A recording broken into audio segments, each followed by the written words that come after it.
This actually is going to be particularly interesting because, number one, it gives them lockdown potential, and number two, it gives them a ton of CC, which is exactly what they need to even shut this Gwen down more easily. And there you have it. They're locking it up. We're going to be seeing a Nautilus from NAOS this time around.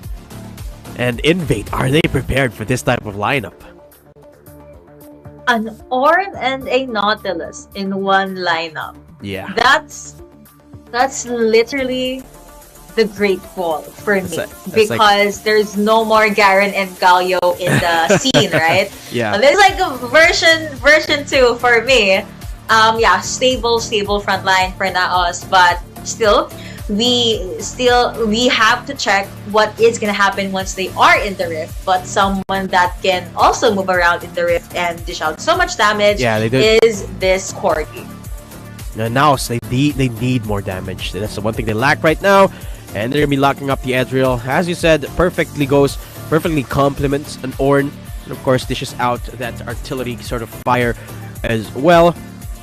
So NAOS with a Nautilus Ornn combo with an Ezreal, Zeri, a double ADC, and a Camille on Calm this time. Invade Ezreal on that Gwen, picked blindly. So I'm expecting great things from Azrael's Gwen here. Just to just put it out there, because they prioritize the Gwen at the second rotation, and picking it blindly as well is a very, very, very bold pick here for Invade. So they must have something planned with this Gwen. And I can't wait to see what that plan is. Again, we might see a lot of good dances, of in and out, and a lot of combos from Gwen. Most likely, she will be followed up by Corki. One thing's for sure, this will be a full-on dive and team fight game. Oh, yeah. And this is something that you were expecting, right? You'd want Invade to fight fire with fire. The good thing about Invade's composition this time is that they have enough damage and enough chip potential against the double tank lineup that NAOS has. I mean, you talk about how tanky Nautilus and Ornn has, and in combination as well, and you look at the composition of Invade, you've got a Gwen, you've got an Aatrox, and then you got a Corki, the hyper carries, and the Xayah as well. They've got enough tools to shred these tanks. So they definitely have the tools, and they definitely can be aggressive the same way NAOS was at the start of game number 1. So I would say they have the tools necessary to take over this early game.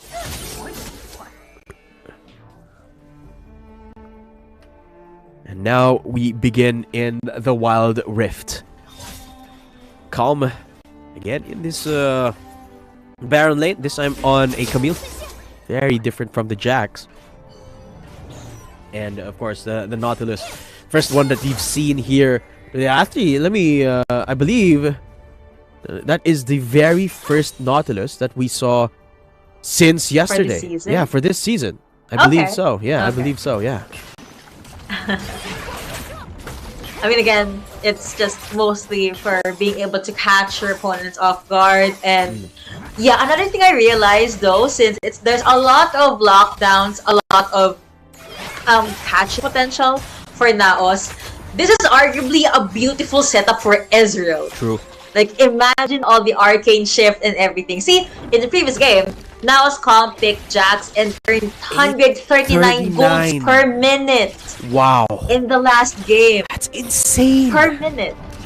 That's it's insane. Like he just gets the coins or the gold from his pocket. Imagine this. You know? It's like he can buy a Vampiric Scepter every minute of that last game. He can buy 15. I like that. You can buy 15 Vampiric Scepters. That's insane. Well, that's the power of Jax and being able to, you know, just hold your lane, which is what we've been seeing again in game number 1. But now for game number 2, it is a little different. It is a different story, rather. Margot did engage, but there's no barrage yet, and there's no substantial amount of poke or damage yet for Mirmo. So I guess this is just them testing the waters. Mitsura decides to join the party as well. Another knock up, arcane shift in. You have the mystic shot there as well. That's gonna be the exhaust, but I think it was a little bit too late. Now Margot was forced to use flash. At least no one died. Yeah. NAOS again with the counter aggression in the early game, anticipated this time by INV. But they might not be anticipating Fate coming through here in the tri-bush. Okay, they're gonna be respecting it, seeing as they don't have vision in their own bush. But Ornn is just so good right now in the meta, because apart from the fact that he's so tanky, has so much CC, he can also pick up items right where he stands. There's just so many nice to haves here for Ornn that it's just hard to give him away for anything else unless you have a cohesive plan with another champion. But Ornn right now is definitely one of the must-haves in the meta. Meanwhile, topside Calm is this is exactly what I was talking about. Keep Calm more at bay here in the 1v1. Azrael doing just that, just chipping away at the turret. I mean, we're not at the point yet where realistically Calm can contest the Gwen damage, so Azrael, it's a really good job for Azrael to press on with the aggression right now. Yep, try to, assert your dominance earlier on, make sure Calm is not able to control the wave. Here is a possible 2v1 under turret. There is a dive, but the wave is coming in from Calm as well. Azrael at least was able to get quite the damage onto the turret, but looking now at the Dragon Lane, Bo3 looks like was able to get a lot of damage. That is the great assist coming in from Margot again, and blood has been drawn by NAOS Esports. And with that, they get another one just for consolation. Mirmo, you monster.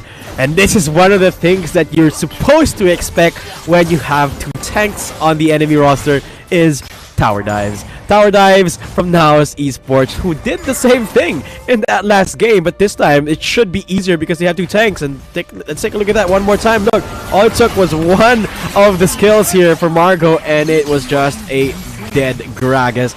Bank almost survives too, but look at that Mirmo play. Beautifully executed. And there was just nothing BluffX could do there.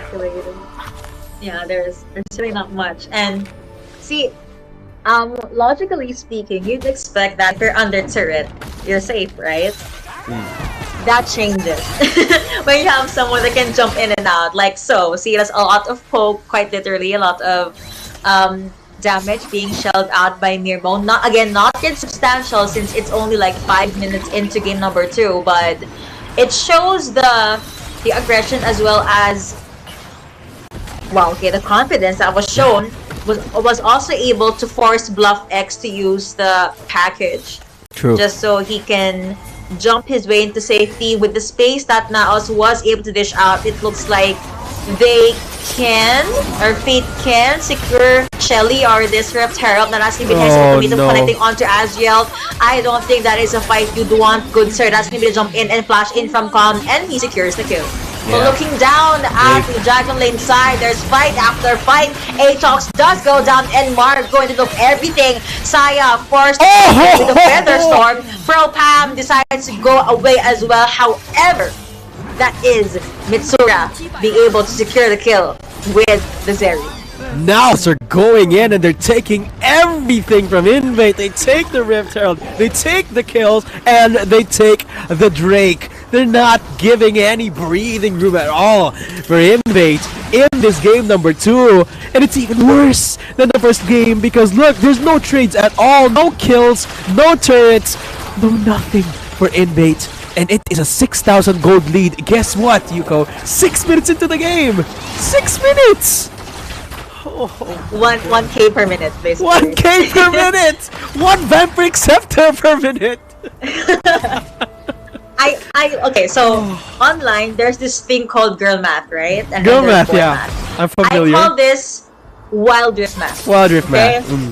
1 Vampiric Scepter per minute. That's for NAOS. I agree. Oh my gosh. Just unrelenting. Here we go. More.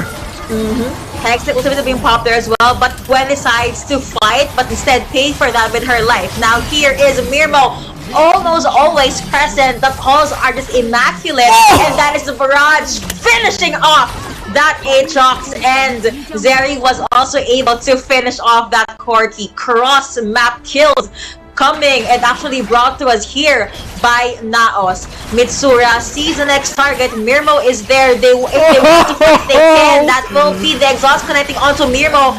But that is quite the mystic shot. Even the body slam coming in from the side of INV is not enough to stop the speed and the prowess from Mitsura. Yuko, I thought Halloween was over, but this feels like a horror movie because INV has got nowhere to run. It feels like everywhere they go, NAOS is there waiting in the corner, waiting in the shadows, waiting to strike straight at the jugular. And INV has got no room to work with. Again, here we go! Hurt them and target where it hurts.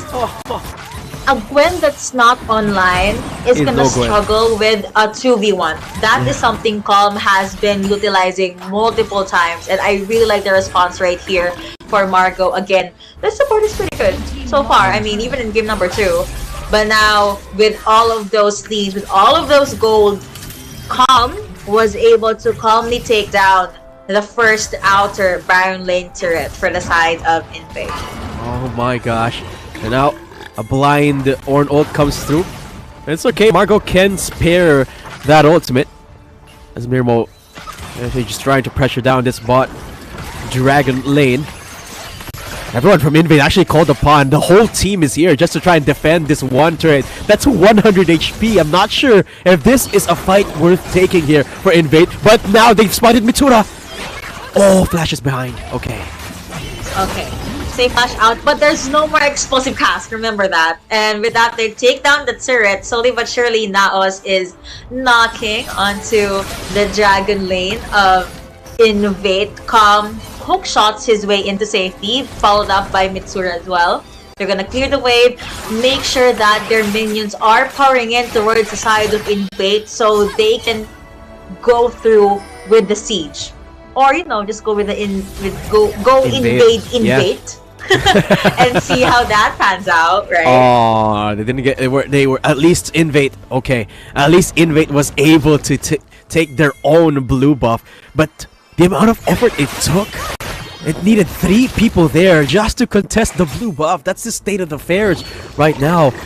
9 minutes 45 seconds, and it's an 8,000 gold lead for NAOS. And it certainly doesn't seem to be getting any better here for INV. What is their recourse here?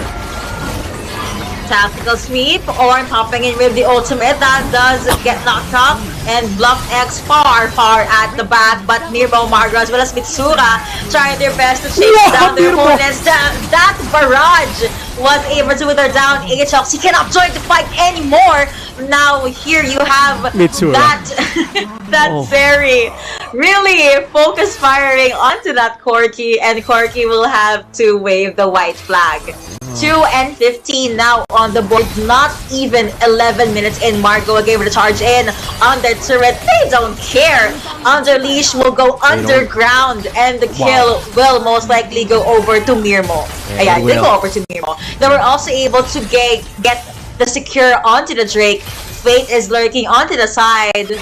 Nautilus ready to pull our flash in. He's jumping against everyone, and that will be the engage. He is going all in. That is going to be a lot of damage being taken. NAOS is not even stopping. They're just camping out in the mid lane. Here comes Calm. Here comes Mitsura. Here comes Margot yet again. Actually, one of everyone trying to take the kill onto Fate, but he's a little bit too deep. Was able to get one, but Fate with his life barrage being showed up again, forcing the Feather Storm out of bank. I don't think that's a good trade, but at the very least, Calm was able to clear out all the outer Dragon lane turrets. Now it's just camping that turret right there until it whittled down out of existence, and Mirmo is just unrelenting here. The cooldowns are down to a minimum. 2-shot barrages every 5 seconds, it feels like. 11 minutes. 18-3. 13.4 gold lead for NAOS. That's more than one Vamp Scepter. That's like one. I don't even know it's worth 1,000 plus at this point. But how are you gonna NAOS math this now, good sir? I don't know. I'm not good enough at the Wild Rift math, but the Baron buff. I'll give you some simple math. NAOS with a 13k gold lead at 12 minutes equals They're gonna take the Baron here sooner rather than later, or they could just take the fight. I'm not even sure because they have so many options. Almost seals the blue buff as well with a perfectly timed two-shot barrage there. But ever so slowly, Invade whittle away from their base. 1v1 on the bottom side. Can Adriel find something here? He's gonna back off. He doesn't even want to risk it. They have to. They have to back away because NAOS is quite literally on the hunt. But see, this is the thing when you have the lead, right? You have the option to either bait a fight or get the objective. Yeah. Right now, I think NAOS is gauging both, but okay, that's a very, very quick Baron take. I don't think INV will be able to fight that, and they're even at the perfect opportunity. Perfect spot for NAOS to fight. There goes Orn again, and everyone just gets annihilated, gets melted down by this Ezreal, by Mirmo. Even Saya's Feather Storm was not enough to carry or fly her into safety. That it is a victory going over to NAOS. They don't need the wave. They can actually just keep on poking. Well, it's not hitting, but poking the turret. Wave coming in, fresh with Baron buff. Here comes Azriel as well, but he gets jumped on by Fate. And with all of the timers, NAOS, they are ready. They have their eyes set on the Nexus. They take it and even secure game number 2 and the 3rd series.